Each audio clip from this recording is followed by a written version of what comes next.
नमस्कार बच्चों, मैं हूं जितेंद्र शर्मा। आज आपके सामने हम लेकर के फिर से उपस्थित हुए हैं कक्षा 10 की संस्कृत की पुस्तक शेमुषी द्वितीयः भागः। आज हम शेमुषी द्वितीयः भागः के षष्ठः पाठः, जिसका नाम है सुभाषितानि। आज हम सुभाषितानि के श्लोकों को आपको पढ़ाने जा रहे हैं। बच्चों, सुभाषितानि का तात्पर्य होता है शोभनम भाषितानि इति सुभाषितानि, जिसमें मीठे मीठे वचन कहे हों, नीतियाँ बताई गई हो, नीतिगत बातें बताई गई हों, अच्छी अच्छी बातें बताई जाती है, वही सुभाषितानि कहलाती है। तो हम आज पाठ 6 को शुरू करने जा रहे हैं। यदि आपने इस चैनल को अभी तक सब्सक्राइब नहीं किया है तो इसे सब्सक्राइब कीजिए, लाइक कीजिए और अपने दोस्तों तक शेयर अवश्य कर दीजिए। तथा बच्चों, इसके वास्तविक ज्ञान को यदि आप प्राप्त करना चाहते हैं तो इस वीडियो को प्लीज़ पूरा देखिएगा, जिससे कि आपको प्रत्येक श्लोक का भली भांति ज्ञान हो सके। तो हम शुरू करते हैं पाठ 6 को, जिसका नाम है सुभाषितानि। प्रस्तुतोऽयं पाठः विविध ग्रंथात् संकलितानां 10 सुभाषितानां संग्रहो वर्तते। यह जो पाठ आप पढ़ने जा रहे हैं, जिसका नाम है सुभाषितानि, इसमें विविध ग्रंथात् यानी कि अनेक ग्रंथों से संकलित करके, इकट्ठा करके आपके लिए कितने श्लोकों की संकलन किया है? यहाँ मात्र 10 श्लोकों का, 5 और 5 10 श्लोकों को आपके यहाँ पर संग्रह किया है।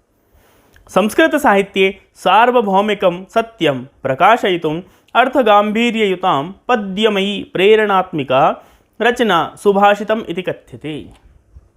संस्कृत साहित्य में सुभाषित किसको कहा जाता है? तो संस्कृत साहित्य में सुभाषित उसको कहा जाता है जो सार्वभौमिक होता है, अर्थात विश्वव्यापी होता है। विश्वव्यापी क्या? सत्यम, जो विश्व में व्याप्य सत्य है, उस सत्य को प्रकाशित करने के लिए, हर एक व्यक्ति के सामने उस सत्य को लाने के लिए सुभाषित का प्रयोग किया जाता है। तथा अर्थ गांभीर्ययुताम, अर्थात अर्थ की गंभीरता को लेने के लिए, जैसे हम कहते हैं ना गागर में सागर भरना। गागर में सागर भरने का तात्पर्य यही होता है कि 2 लाइन के इस श्लोक में आपको विश्व की ऐसी ऐसी बातें मिल जाएंगी जो आपको कहीं अन्य किसी ग्रंथों में नहीं मिलेंगी। तो अर्थ की गंभीरता को बताने के लिए और विश्वव्यापी सत्य को बार बार प्रचार और प्रसार करने के लिए आपको पद्यमयी प्रेरणात्मक, जो पद्यमयी अर्थात कविता इत्यादि से संग्रहित होती है, ऐसी प्रेरणादायक रचनाओं का संग्रह ही क्या कहलाता है? सुभाषित कहलाता है। अयम पाठांशः परिश्रमस्य महत्वम। यह जो पाठ है आप पढ़ने जा रहे हैं, इस पाठ में कितने कितने श्लोक किस किस विधि के बतलाए गए हैं वो आप देखिए। इसमें परिश्रमस्य महत्वम अर्थात परिश्रम के महत्व को आपको बतलाया गया है। क्रोधस्य दुष्प्रभाव, कि क्रोध का दुष्प्रभाव किस प्रकार से होता है, उस क्रोध का दुष्प्रभाव बतलाया गया है। सामाजिक महत्वम, समाज का महत्व बतलाया गया है।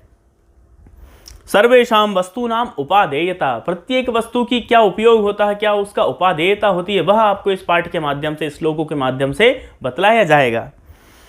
बुद्धि है वैशिष्ट्यम, बुद्धि की विशेषता, बुद्धि किस प्रकार से विशिष्टता और विशेष कार्य करती है, वो आपको यहाँ इस पाठ के माध्यम से बतलाया जाएगा।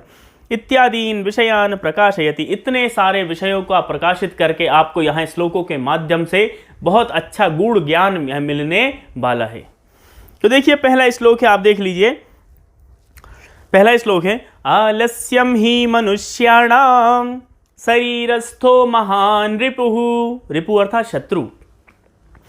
नास्त्युद्यम समो बंधुः कृत्वायं नावसीदति। श्लोक बताया गया है कि आलस्यम ही मनुष्याणाम, आलस्य क्या है? मनुष्य का सबसे महान शत्रु होता है, जो कि कहाँ बैठा हुआ है?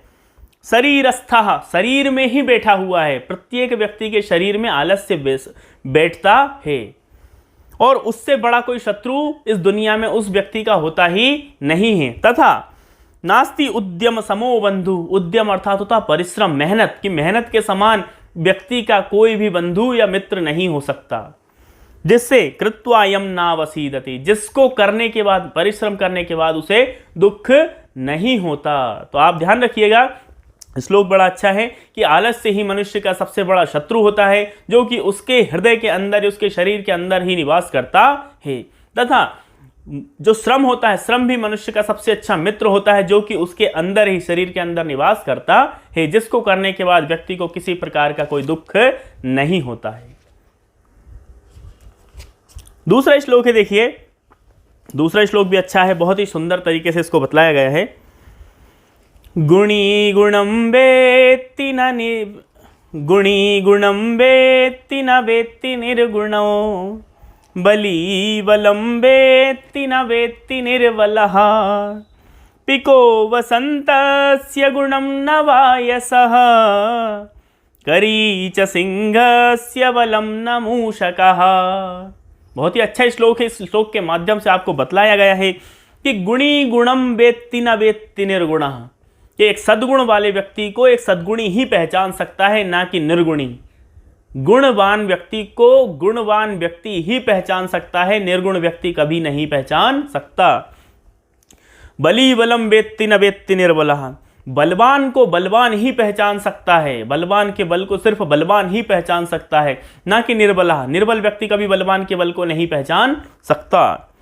पिको वसंतस्य गुणम न वायसः, पिका मतलब होता है मोर मयूर, और पिका मतलब कोयल, और वायसः मतलब कौवा, कि पिको वसंतस्य गुणम न वायसः, वसंत के गुण को सिर्फ कोयल ही जान सकती है, कौवा नहीं जान सकता।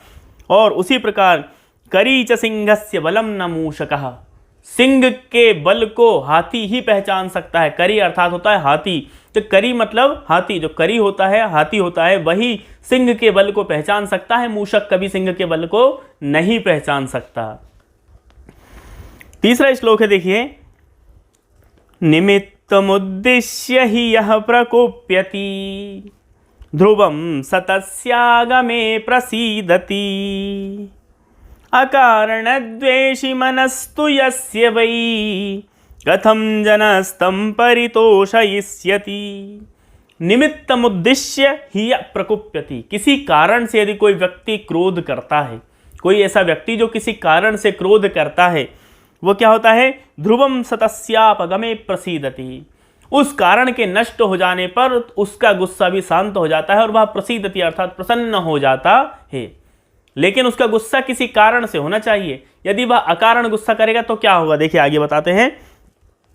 अकारण द्वेषी मनस्तु यस्य वै, जो व्यक्ति अकारण द्वेष करता है, अकारण गुस्सा करता है, उसका जो क्रोध होता है, कथम जनस्तम परितोषयिष्यति, ऐसे व्यक्ति को कभी संतुष्ट नहीं किया जा सकता। परितोषयिष्यति अर्थात संतुष्ट करना, कथम कैसे, कि जो व्यक्ति अकारण ही क्रोध करता रहता है, ऐसे व्यक्ति को कोई भी कभी भी समझा नहीं सकता, उसको कोई भी कभी भी संतुष्ट नहीं कर सकता।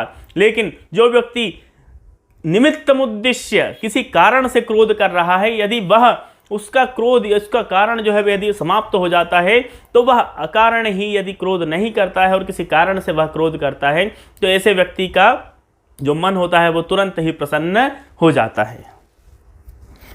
अब देखिए चौथा श्लोक है। चौथा श्लोक बताया गया है, उदीरितोऽर्थः पशूनापि गृह्यते हयाश्च नागाश्च वहन्ति बोधिताः अनुक्तमप्यूहति पंडितो जनः परेंगितज्ञानफला हि बुद्धयः। कि उदीरितोऽर्थः पशुनापि गृह्यते, पशुना अर्थात होता है मनुष्य के द्वारा, पशुओं के द्वारा, कि पशुओं के द्वारा कुछ बात ऐसी होती है जो कही जाती है, लेकिन उसको हम उनकी भाषा हम समझ नहीं सकते, लेकिन उनके हाव भाव से हम उनकी भाषाओं को समझ सकते हैं। हयाश्च नागाश्च वहन्ति बोधिता, जैसे हयाश्च अर्थात घोड़े, नागाश्च अर्थात हाथी, नागाश्च अर्थात हाथी, कि घोड़े और हाथी भी क्या करते हैं, अपने इशारों के कारण, हम जिस प्रकार से उनको इशारा देते हैं उस इशारे के कारण ही वह भार को ढो सकते हैं। जैसे घोड़े हैं, हाथी हैं, हम उनको जिस प्रकार से इंगित करेंगे, जिस प्रकार से हम उनको डायरेक्शन देंगे, निर्देश देंगे, वह उसी प्रकार से वह भी क्या कर सकते हैं, किसी भी भार को ढो सकते हैं। अनुक्तमप्युहति पंडितो जना, और पंडित व्यक्ति क्या, पंडित अर्थात जो विद्वान व्यक्ति है वह क्या कर सकता है, अनुक्तम अपि ऊहति पंडितः जनः, जो अनुक्त है, जो कहा गया नहीं है, और यदि वह उसको भी समझ लेता है तो वह क्या है, पंडित है, विद्वान है, वही तो विद्वान है, जो क्या कर सकता है, बिन अनकही बात को भी जो समझ ले वही पंडित व्यक्ति होता है। परेंगित ज्ञान फला ही बुद्धयः, क्योंकि बुद्धिमान व्यक्ति तो वही होता है जो दूसरों की मात्र परेंगित संकेत मात्र को भी समझ जाता हो, जो संकेत को समझ जाए वही बुद्धिमान व्यक्ति है। तो इस श्लोक का अर्थ यही था कि जो अनुक्तम अपि ऊहति पंडितः जनः, अर्थात किसी भी बात को अनकहे ही समझ जाना। 5वां श्लोक देखिए, क्रोधो हि शत्रुः प्रथमो नराणां देहस्थितो देह विनाशनाय यथा स्थितः काष्ठगतो हि वह्नि स एव वह्निर्दहते शरीरम। क्रोधो हि शत्रु प्रथमो नराणाम देह स्थितः देह विनाशनाय। मनुष्य के शरीर में क्या बैठा हुआ है? क्रोध बैठा हुआ है, जो कि क्या कर सकता है? क्रोधो हि शत्रु, क्रोध ही एक ऐसा शत्रु है जो सबसे प्रथम शत्रु मनुष्य का होता है, जो कहाँ बैठा हुआ है? देह स्थितः, देह के अंदर ही बैठा हुआ है। और किस लिए बैठा है? देह विनाशनाय, देह के विनाश करने के लिए बैठा हुआ है, अर्थात शरीर के विनाश करने के लिए वही काफी है। क्रोध ही व्यक्ति के अंदर बैठा हुआ है जो कि मनुष्य के विनाश के लिए काफी है। यथा स्थितः काष्ठगतो हि वह्नि, जैसे लकड़ी के अंदर विद्यमान अग्नि होती है, जैसे काष्ठ के अंदर, लकड़ी के अंदर पहले से ही अग्नि विद्यमान होती है और वह क्या कर देती है? लकड़ी को भी जला देती है। स एव वह्निर्दहते शरीरम, और उसी प्रकार से क्रोध रूपी अग्नि भी क्या कर देती है? मनुष्य के शरीर को जला देती है। इसलिए हमें क्रोध रूपी शत्रु को पहले ही मार देना चाहिए, और यदि वह देह में स्थित भी है तो उसको कभी उसके बाहर लेकर ही नहीं आना चाहिए। तो बच्चों, ये थे 5 श्लोक। इसके बाद हम जो अगले 5 श्लोक है वो हम अगली वीडियो के माध्यम से पढ़ेंगे। तो उस वीडियो को आप ध्यान से देखिएगा, समझिएगा, और इस वीडियो को समझने के बाद में शेयर अवश्य कर दीजिएगा। हम फिर से उपस्थित होंगे इसी पाठ के अगले 5 श्लोकों की वीडियो को लेकर के। तब तक के लिए धन्यवाद। जय तु संस्कृतम, जय तु भारतम।